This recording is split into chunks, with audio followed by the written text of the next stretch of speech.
اللہ اکبر اللہ اکبر اللہ اکبر لا الہ الا اللہ اللہ اکبر وللہ الحمد وكل بدعة ضلالة وكل ضلالة في النار. الله أكبر الله أكبر الله أكبر لا إله إلا الله والله أكبر الله أكبر ولله الحمد.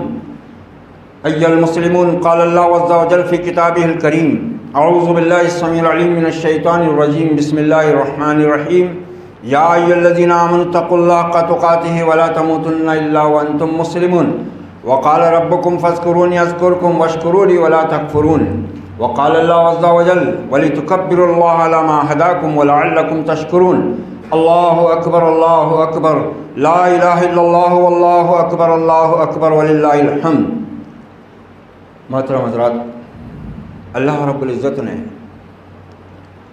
اپنے بندوں کو جو دین حق، دین فطرت عطا فرمایا ہے، یہ اس کا زمین پر بندوں پر سب سے بڑا احسان ہے.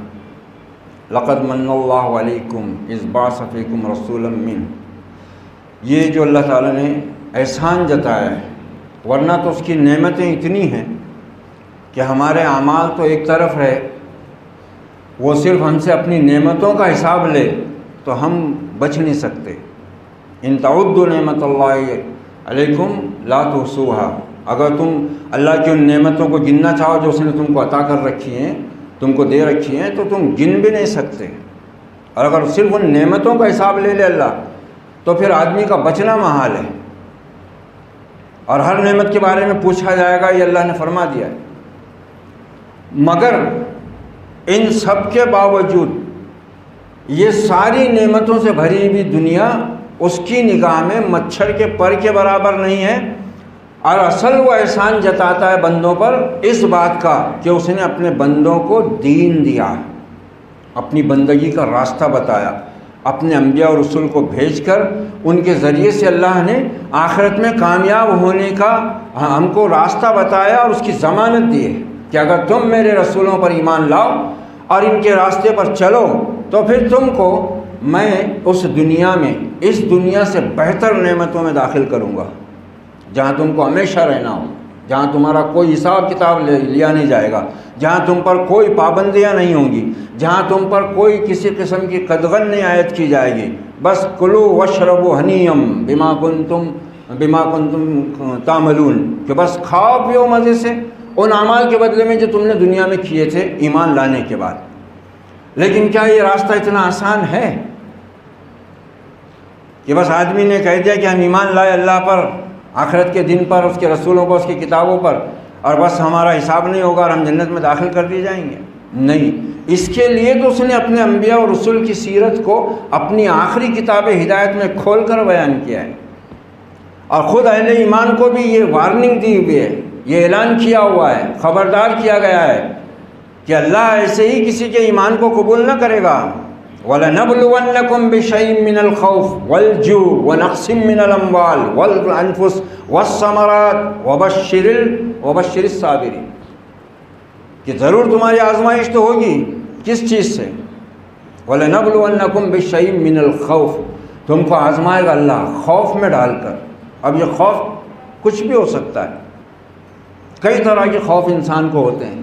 انسان اپنے نقصان سے ڈرتا ہے، اپنے بیوی بچوں کے نقصان سے ڈرتا ہے، اپنی تجارت کے کاروبار کے گھاٹے سے ڈرتا ہے، انسان سانپ اور موذی جانوروں سے ڈرتا ہے، انسان اپنے سے زیادہ طاقتور چیزوں اور انسانوں سے ڈرتا ہے.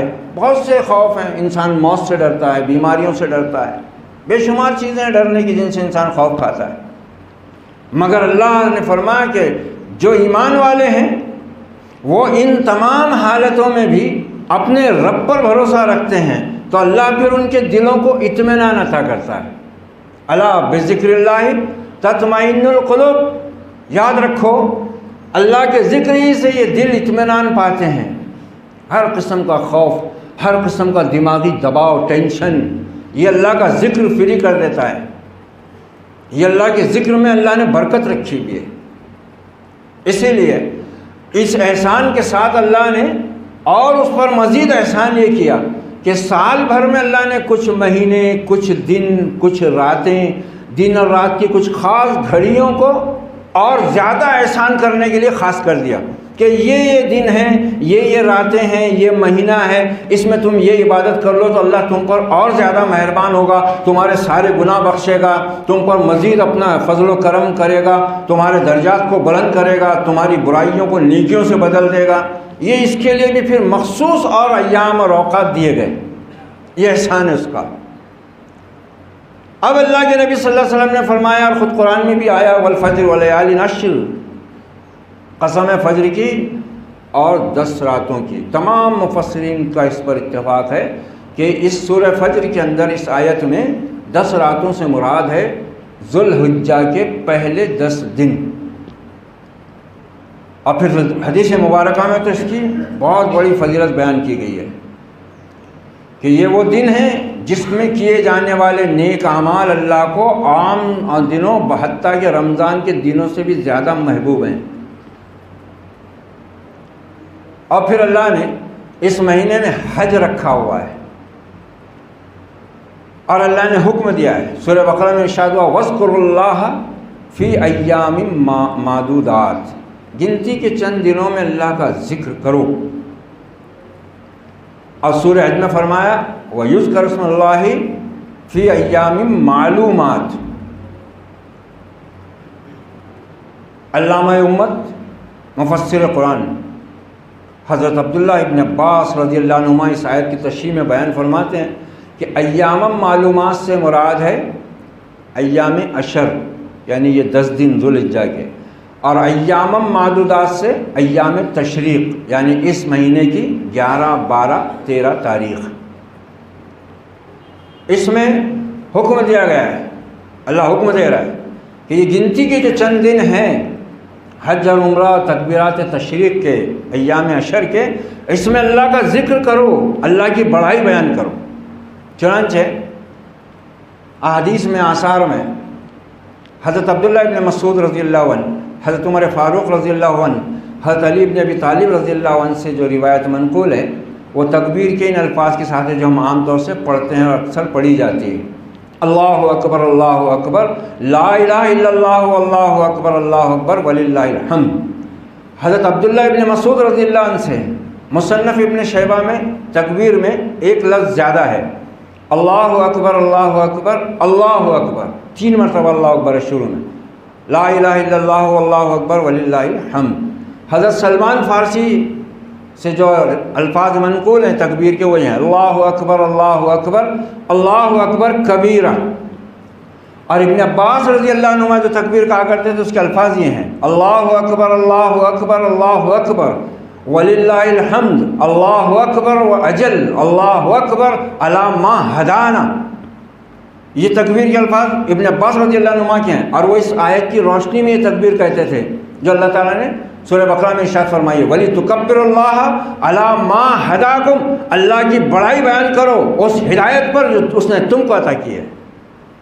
اس پر ابن عباس رضی اللہ عنہ تکبیر میں یہ الفاظ کہا کرتے تھے، اللہ اکبر اللہ ما ہدانا، واللہ یقیناً سب سے بڑا ہے جس نے ہم کو ہدایت بخشی۔ اور پھر اس کی ہدایت ہی پر انحصار ہے نا۔ تو یہ جو ایام تکبیر کے، اور یہ تکبیر صحابہ اکرام کیسی کہتے تھے؟ عبداللہ ابن عمر رضی اللہ عنہما و ابی ہریرہ رضی اللہ عنہ کانا یخرجان الی السوق فی ایام العشر ویکبر الناس بتکبیرہما۔ عبداللہ ابن عمر رضی اللہ عنہ اور حضرت ابو ہریرہ رضی اللہ عنہ یہ بازار میں جاتے تھے ان 10 دنوں میں تو تکبیر پڑھتے تھے اور زور سے پڑھتے تھے، ان کی تکبیر کو سن کر لوگ ان کے ساتھ تکبیر کہنا شروع کر دیتے۔ اب بخاری شریف میں تو ایک روایت ہے کہ یکبر محمد ابن علی رضی اللہ عنہما خلف النافل، کہ محمد ابن علی رضی اللہ عنہما تو نفل کے بعد بھی یہ تکبیریں کہتے تھے، نفل نماز کے بعد، صرف فرض میں نہیں، نفل کے بعد۔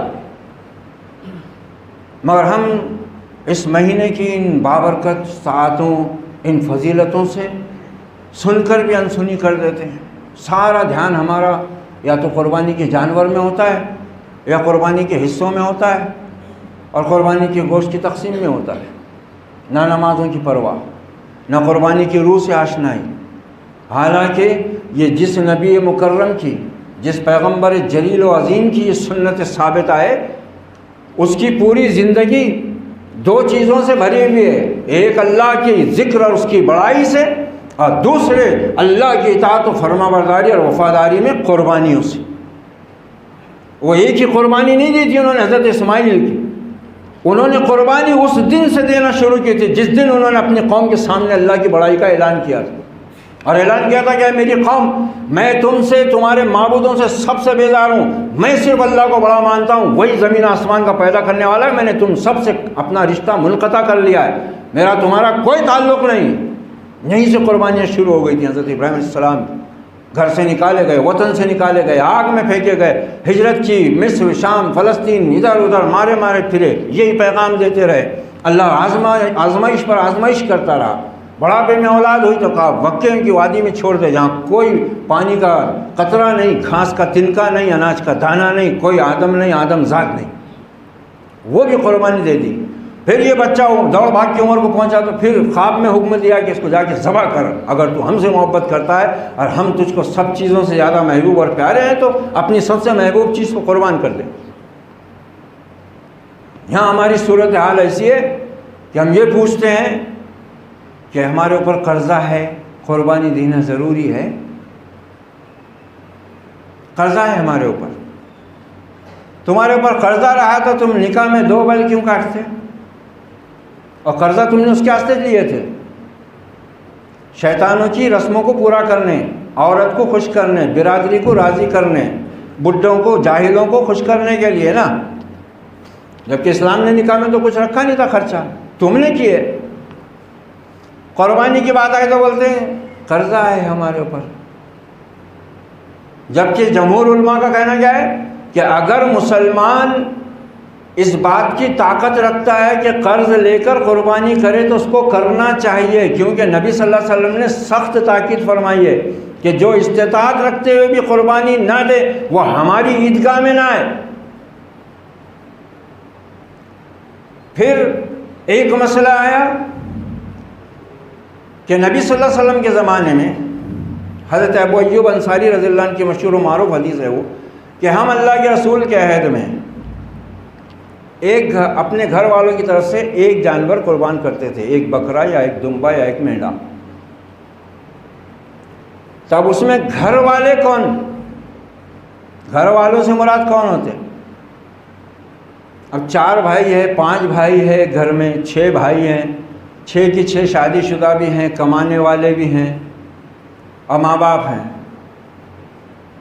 اب ابا نے بھی، اماں نے بھی، بھائیوں نے بھی، ولیمے میں بھی اور نکاح میں بھی جم کے پیسہ لوٹائے، 3 لاکھ، 4 لاکھ، 5 لاکھ، 8 لاکھ۔ اور یہاں مسئلہ معلوم ہو گیا کہ ایک بکرے میں پورے گھر کی ہوتی تو بولے ہو جاتی نا۔ ایک سوال آیا تھا ادھر ایک تقریر کرتے ہوئے سیرت ابراہیم علیہ السلام پر کہ ایک گھر میں 4 بھائی ہیں، چاروں کماتے کھاتے ہیں، شادی شدہ ہیں، چاروں کا چولہا الگ ہے، تو کیا ان کی طرف سے ایک بکرا کافی ہو جائے گا؟ اب سوال یہ پیدا ہوتا ہے کہ ان 4 بھائیوں کو، اب میں ایک سوال کرتا ہوں اس میں، ان چاروں بھائیوں کو اگر ایک 20,000 کا موبائل دے دے تو چاروں کو بس ہو جائے گا؟ ہاں نہیں، اس کی ڈی پی الگ ہے، میری ڈی پی الگ ہے، اس کا اسٹیٹس الگ ہے، میرا اسٹیٹس الگ ہے، ہم کو الگ الگ ہونا۔ 20,000 کا موبائل الگ الگ ہونا، 2,500 3,000 کا حصہ لینے کی توفیق نہیں۔ وہاں کیا چانس مارنے کو دیکھ رہا ہے؟ ایک بکرے میں ہوگا کام تو چلو اچھا ہے۔ قربانی کی روح ختم ہو رہی وہاں۔ ارے ایک بڑا خاندان ہے، 4 بھائی کمانے والے، ماں باپ ہے وہ بھی کما رہے ہیں، اللہ نے دولت دے رکھی ہے، ایک بکرا کاٹو، خود ہی پکا لو اور کھا لو، ہو گئی قربانی۔ یہ قربانی ہے؟ جبکہ قربانی میں اونٹ سب سے افضل کیوں ہے معلوم ہے؟ سب سے بڑا جانور ہے، سب سے افضل ہے اونٹ کی قربانی۔ کیوں؟ کیونکہ اس میں گوشت زیادہ نکلتا ہے، اور زیادہ گوشت نکلنے کی وجہ سے اس میں غریبوں کا فائدہ زیادہ ہوتا ہے۔ اس لیے وہ افضل ہے. اس کے بعد گائے بیل بھینس کی قربانی افضل ہے. اس کے بعد بکرا بکری مینڈا مینڈی. تو اس سلسلے میں ہم کو ذرا اپنے عقیدے اور اس توحید کی روح پر دھیان دینے کی ضرورت ہے. خالی اللہ نے جانوروں کو اچھے جانور لے کر، موٹے تازے جانور لے کر، قیمتی جانور لے کر قربانیاں کر کر گوشت کھانے کھلانے کے لیے نہیں دیا ہوا یہ حکم. لن ینال اللہ لحومها ولا دماؤها ولکن ینالہ التقوی منکم. اللہ کو تمہارے جانوروں کا خون اور گوشت نہیں پہنچتا. جو چیز پہنچتی ہے وہ تمہارے دل کی کیفیت ہے، تمہارا تقویٰ، تمہارا ایمان، تمہاری توحید، تمہارا عقیدہ، تمہاری فکر، تمہاری سوچ، تمہارا نظریہ، کہ تم اللہ کے ساتھ اپنے تعلق کو اسی طرح خالص رکھتے ہو کہ نہیں جس طرح ابراہیم خلیل اللہ اور اسماعیل ذبیح اللہ نے ثابت کیا تھا. تمہارے اندر اللہ سے وہ محبت کا جذبہ، اللہ کی اطاعت و فرما برداری کا وہ ذوق و شوق ہے کہ نہیں. اسی لیے تو قربانی کے الفاظ کیا ہیں؟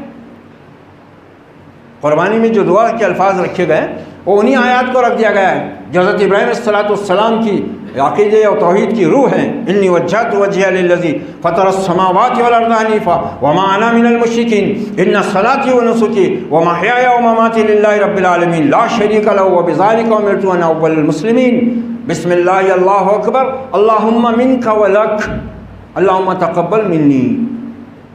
ام المومنین عائشہ صدیقہ رضی اللہ عنہ فرماتی ہیں کہ آپ صلی اللہ علیہ وسلم نے ایک مینڈا لیا، چھری پکڑی، مینڈے کو ذبح کرنے کے لیے لٹایا، پھر کہا بسم اللہ اللہم تقبل من محمد و آل محمد و من امت محمد. رواہ مسلم فی کتاب الضحی.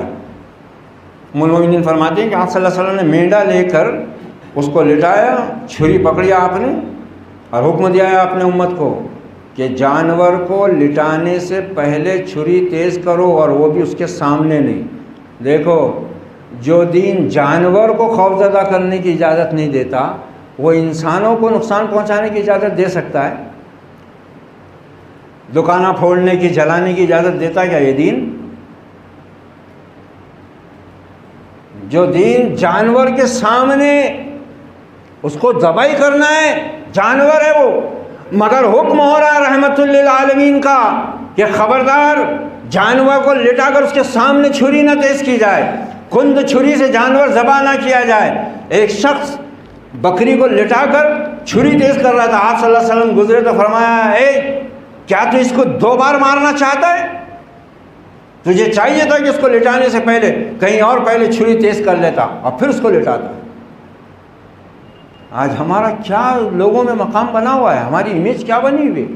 آج ہمارے بارے میں دوسری قوموں کا نظریہ سوچ کیا ہے. پروپیگنڈا اپنی جگہ، لیکن کیا ہمارا غلط طرز عمل بھی اس بات کی علامت اور اعلان نہیں ہے کہ ہم میں وہ توحید خالص کی روح، وہ جذبہ ابراہیمی و اسماعیلی موجود نہیں ہے؟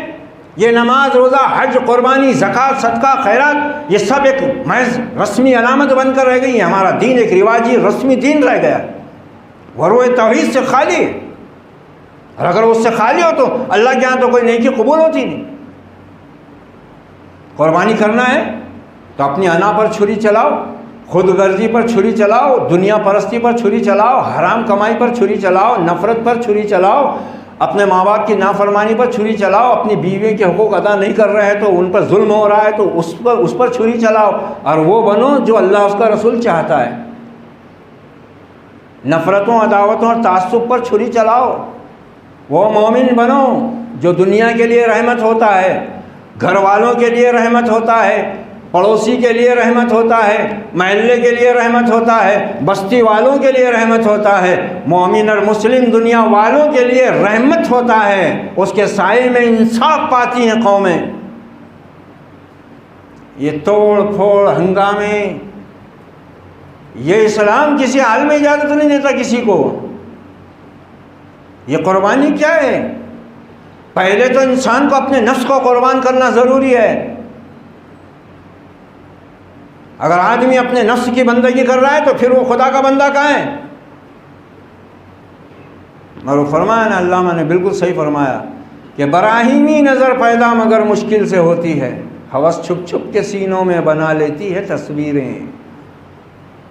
تو یہ نماز، روزہ، قربانی اگر روح توحید کے ساتھ نہیں، کتنے بے نمازی ہیں. حتیٰ کہ آج بھی فجر نہیں پڑھ کے آئے ہوں گے وہ، اور عید کی ذرا برابر پڑھیں گے اور قربانی دیں گے، اور وہ بھی ایسی دیں گے کہ پورے محلے میں جانور گھمائے 8 دن پہلے سے۔ نہیں ہوتی قبول۔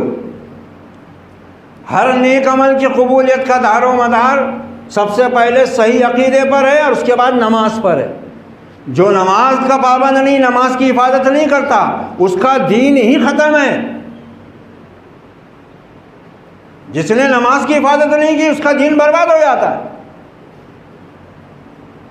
تو یہ قربانی دے کر ہم نے اگر یہ بھی سبق نہیں یاد کیا اور سبق نہیں سیکھا، بے نمازی ہو کر ہم نمازی نہیں بن سکے، اللہ اس کے رسول کے احکام کی نافرمانی سے ہم اپنے آپ کو نہیں روک سکے، تو اللہ کو اس کی کیا ضرورت ہے؟ اسی لیے فرمایا اللہ نے کہ تمہارے جانوروں کا خون اور گوشت نہیں ہونا اللہ کو، تمہارے دل میں کیا ہے، تمہارا تقوی کتنا ہے، یہ دیکھتا ہے اللہ تعالیٰ۔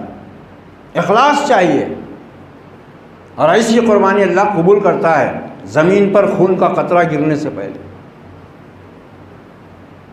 مگر ہم تو بس وہ جانوروں کے عیب میں اور اس میں رہ جاتے ہیں، قربانی کے چکر میں رہ جاتے ہیں۔ اب یہاں سے بھی جا کے قربانی کریں گے، بڑھ جائیں گے، اب زور کی اذان ہوں گی، نہیں خیال آئیں گا نماز کا، گوشت پڑا ہوا ہے، خیال نہیں آئیں گا نماز کا، کیا ہے میں نے بولا اللہ اکبر لا الہ الا اللہ واللہ اکبر وللہ الحمد، اور میرے کو جانا ہے اللہ سب سے بڑا ہے، نہیں۔ عورتوں کو بھی نہیں، عورتوں کو تو بیچاریوں کو یہ عید میں تو ان کو بس سیدھا بھٹیارن بنا دیتے ہیں، یہ کوٹ وہ پیس، یہ تھوڑا ٹکیا بنا دے، یہ کلیجی ذرا باریک کاٹ کے بھون دے، یہ تل دے، وہ کر دے، یہ ذرا یہ گردے ہے ذرا ان کو سیک دے، بھون دے ان کو، اور وہ بھیجا نکالے کیا، بھیجا ذرا تلنے والا، اور اس میں وہ بیچاری رہا بس صبح سے لگے ہوئے، ادرک کوٹ رہے، لہسن کوٹ رہے، مسالہ تیار کر رہے، بس اذانہ ہوتے رہ گیا، ظہر کی ہو گئی، عصر کی ہو گئی، مغرب کی ہو گئی، آپ جا کے ہاتھ پاؤں دھویا، انگن دھو کے نکالا، گوشت بھر دیے، اب بولے بھائی چائے دے، بہت چکر آ رہے، اب طبیعت تھک گئی، سو گیا، گئی عشاء بھی۔ کیا قربانی، کیسا دین، کیسا عمل یہ، کیا اللہ محتاج ہے ہماری ان چیزوں کا؟ حضرت ابراہیم علیہ السلام کی یہ سنت پکار کر ہم سے کہہ رہی ہے کہ اگر اللہ کے ذکر کے ساتھ زندہ رہو اور اللہ کی وفاداری میں ہر جگہ ہر وقت ثابت قدم رہو، تو پھر یقیناً اللہ اپنی زمین کی امامت اور خلافت تم کو ہی دے گا۔ مگر آج ہم پر کیا مصیبتیں ٹوٹی ہوئی ہیں، کافر مسلط ہیں دنیا میں ہر جگہ، جہاں ہماری حکومت ہے وہاں بھی ہماری حکومت نہیں ہے، وہاں بھی حکومت اسلام دشمن ہی کر رہے ہیں۔ یہ سب عذاب پھر ان قربانیوں کے سلسلے میں عجیب قسم کی لوگوں نے پتہ نہیں کہاں سے ان کو کسی نے پتہ دے دیا، سکھا دیا ہے، یا انہوں نے خود سے جو ہے بس سنی سنائی چیزوں پر یقین کر لیا ہے۔ آ کر پوچھتے ہیں وہ ماں باپ کی طرف سے قربانی دینا ضروری ہے، اللہ کے رسول کی طرف سے دینا ضروری ہے، وہ مرحومین کی طرف سے دے سکتے ہیں کیا؟ ارے اللہ کے بندو، پہلے اس شخص پر واجب ہے جو گھر کا سربراہ ہے، جو کما رہا ہے، جس کی استطاعت ہے، اس پر واجب ہے۔ اب اس کے پاس میں اگر اور استطاعت ہے، خوشحالی ہے، کشادگی ہے، پیسہ ہے، تو وہ اپنے گھر کے دوسرے افراد کی طرف سے بھی کرے گا، اپنی بیوی کی طرف سے، اپنے بچوں کی طرف سے۔ اب اگر بڑا جانور ہے اور 7 حصے اس نے لے لیے ہوئے ہیں، اب اس کے گھر کے کل ملا کر 6 اور 1 بچ رہا ہے، تو وہ 1 حصہ وہ اپنے کسی رشتہ دار، غریب رشتہ دار کی طرف سے بھی کر سکتا اور مرنے والے کی طرف سے بھی کر سکتا، مگر اس میں شرط ہے۔ کیا شرط ہے؟ مرنے والوں کی طرف سے قربانی کرنے میں 2 شرطیں ہیں۔ پہلی شرط تو یہ ہے کہ زندوں کو چھوڑ کے مردوں کی طرف سے قربانی ہوتی نہیں، اور دوسری شرط یہ ہے کہ اگر تم نے اپنا حصہ دے کر اپنے مرنے والے کی طرف سے قربانی کا حصہ لیا ہے یا اس میں شامل کیا ہے، تو اس کا پورا گوشت غریبوں کو دینا پڑے گا۔ وہ گھر والوں کو اور رشتہ داروں کو اور خوشحال لوگوں کو کھانا جائز نہیں۔ مرنے والے کی طرف سے جو بھی حصہ ہے قربانی کا، چاہے بکرا ہے 1 یا بڑے جانور میں ایک حصہ ہے، وہ پورا گوشت صرف غریبوں اور یتیموں میں تقسیم کرنا پڑیں گے، بیواؤں مسکینوں۔ اگر ایسا نہیں کریں گے اور تمہاری قربانی بھی گئی اور وہ صدقہ بھی گیا۔ تو بہتر یہی ہے کہ بھئی مرنے والوں کی طرف سے سال کے 12 مہینے میں کسی دن بھی صدقہ دے سکتے، اس میں ہی کرنا کیوں ضروری ہے؟ مگر دین پر خرچ کرنے کو ہم بہت حساب کتاب کے ساتھ چلتے ہیں نا، ارے اس میں ہی ہوگا تو اچھا ہے، بعد میں کون اور کرتے بیٹھے گا خرچہ، اس میں ہی کر لیں۔ تو یہ قربانی کے سلسلے میں ایک غلط فہمی یہ ہے۔ دوسری یہ کہ کچھ لوگ بولتے ہیں نا کہ وہ نئے فقیر کو بھیک کی جلدی ہوتی ہے۔ آج کل یہ یوٹیوب نے جو ہے یہ بہت فتنے مچائے ہوئے ہیں، تو بس فتویٰ دینے کو لوگ تیاری بیٹھے رہتے ہیں۔ اور وہ ایک یہ حدیث جو میں نے ام المومنین عائشہ صدیقہ کی بیان کی امام مسلم کی، کہ آپ صلی اللہ علیہ وسلم نے مینڈے کو لٹایا، پھر اس کو ذبح کرنے کے لیے آپ نے کہا بسم اللہ اللہم تقبل من محمد و آل محمد و من امت محمد۔ اس لیے امام نووی اس حدیث کی شرح میں فرماتے ہیں کہ اس سے معلوم ہوا کہ قربانی کرنے والے کو اپنے جانور کو ذبح کرنے کے ساتھ ان الفاظ کے ساتھ بسم اللہ اللہ اکبر اللہم منک و لک کے ساتھ تقبل منی بھی کہنا چاہیے۔ اب تقبل منی کا مطلب ہوتا ہے میری طرف سے اللہ اس قربانی کو قبول کر۔ تو اب جس جانور میں 7 حصے ہیں تو کیا 7 آدمیوں کو 7 چھریاں دے کے بولیں گے الگ الگ تقبل منی ایک ایک تو بول؟ ایک آدمی کوئی بھی کرے گا تو اس کو تو دوسروں کے نام لینا ضروری ہے نا، مگر ایک نے وہاں پر فتویٰ دے دیا کہ یہ جو 7 لوگوں کے نام لیے جاتے ہیں یہ بدعت ہے۔ بس بدعت بولنا کسی بھی چیز کو فیشن ہی ہو گیا ہوا ہے، جبکہ حدیث اور یہ حدیث بیان کر کے یہ فتویٰ دے رہا، یہ حدیث بیان کر رہا ہے کہ اللہ کے رسول خود نام لے رہے ہیں، اپنے آل کا ذکر کر رہے ہیں، اپنی امت کی طرف کا اپنی امت کا نام لے رہے ہیں، اللہم تقبل من محمد و آل محمد و من امت محمد۔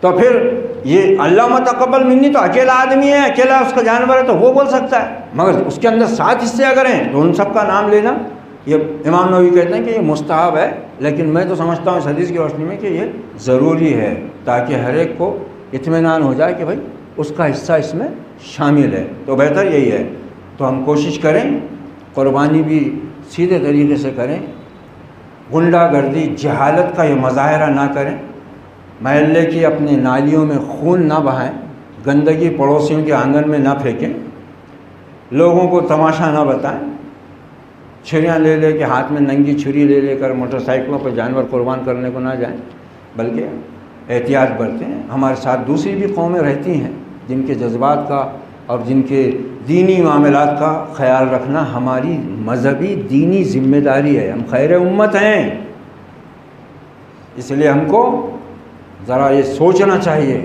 قربانی دو، اللہ قبول کرے ہم سب کی طرف سے جو بھی قربانی دے رہے ہیں، ان کی جو حج کو پہنچے اللہ ان کا حج قبول کرے، ان کا طواف قبول کرے، ان کا عمرہ قبول کرے، ان کی صحیح قبول کرے، ان کا وقوف عرفات قبول کرے، ان کا وقوف مزدلفہ قبول کرے، ان کا وقوف منی قبول کرے، ان کی قربانیوں کو قبول کرے۔ مگر بھائیوں اور خصوصاً نوجوان ساتھیوں، یہ سوچو آج امت بہت برے دور سے گزر رہی ہے، اور یہ نوجوان یہ امت کے لیے بجائے اس کے کہ خیر بنے، ہدایت کا ذریعہ بنے دوسروں کے، یہ نوجوان آج اس امت کے لیے فتنہ اور مصیبت اور فساد کا سبب بن رہے ہیں۔ تو اس سے ہم کو باز آنے کی ضرورت ہے، دعا کرنے کی ضرورت ہے، اللہ کا کثرت سے ذکر کرنے کی ضرورت ہے، اپنی اولاد کو دینی تعلیم و تربیت سے آگاہ کرنے کی ضرورت ہے تاکہ وہ اپنا صحیح مقام پہچان سکیں، اپنا فریضہ ادا کر سکیں، امت کے لیے خیر اور برکت اور ہدایت کا ذریعہ بن سکیں۔ اللہ اکبر اللہ اکبر، لا الہ الا اللہ واللہ اکبر اللہ اکبر وللہ الحمد، اللہ اکبر اللہ اکبر، اللہ اکبر کبیرہ، اللہ اکبر اللہ اکبر، اللہ اکبر، لا الہ الا اللہ واللہ اکبر وللہ الحمد، اللہ اکبر اللہ اکبر، اللہ اکبر وللہ الحمد، اللہ اکبر وعجل، اللہ اکبر علی ما ہدانا، لا الہ الا اللہ وحدہ لا شریک لہ لہ الملک و لہ الحمد وہو علی کل شیء قدیر ان اللہ وملائکتہ یصلون علی النبی یا ایھا الذین آمنوا صلوا علیہ وسلموا تسلیما اللہم صل علی محمد وعلی آل محمد کما صلیت علی ابراہیم وعلی آل ابراہیم انک حمید مجید اللہم بارک علی محمد وعلی آل محمد کما بارکت علی ابراہیم وعلی آل ابراہیم انک حمید مجید اللہم ارنا الحق حقا وارزقنا اتباعہ وارنا الباطل باطلا وارزقنا اجتنابہ اللہم اعنا علی ذکرک وشکرک وحسن عبادتک اللہم ثبتنا بالقول الثابت فی الحیاة الدنیا وفی الآخرہ واجعلنا من العاملین اللہم حبب الینا الایمان وزینہ فی قلوبنا وکرہ الینا الکفر والفسوق والعصیان واجعلنا من الراشدین اللہم ارحمنا بالقرآن العظیم ونفعنا ورفعنا بالآیات والذکر الحکیم واجعلہ لنا حجتا یا رب العالمین ربنا اغفر لنا ولإخواننا الذين سبقونا بالإيمان ولا تجعل في قلوبنا غلا للذين آمنوا ربنا إنك رؤوف رحيم ربنا لا تزغ قلوبنا بعد إذ هديتنا وهب لنا من لدنك رحمة إنك أنت الوهاب لا إله إلا أنت سبحانك إني كنت من الظالمين نستغفر إليك ونتوب إليك لك الحمد على ما قضيت ولك الشكر على ما أعطيت نستغفرك اللهم من جميع الذنوب والخطايا ونتوب إليك وصلى الله على النبي وعلى آله وأصحابه أجمعين الله أكبر لا إله إلا الله والله أكبر ولله الحمد وآخر دعوانا الحمد لله رب العالمين والسلام عليكم ورحمة الله وبركاته.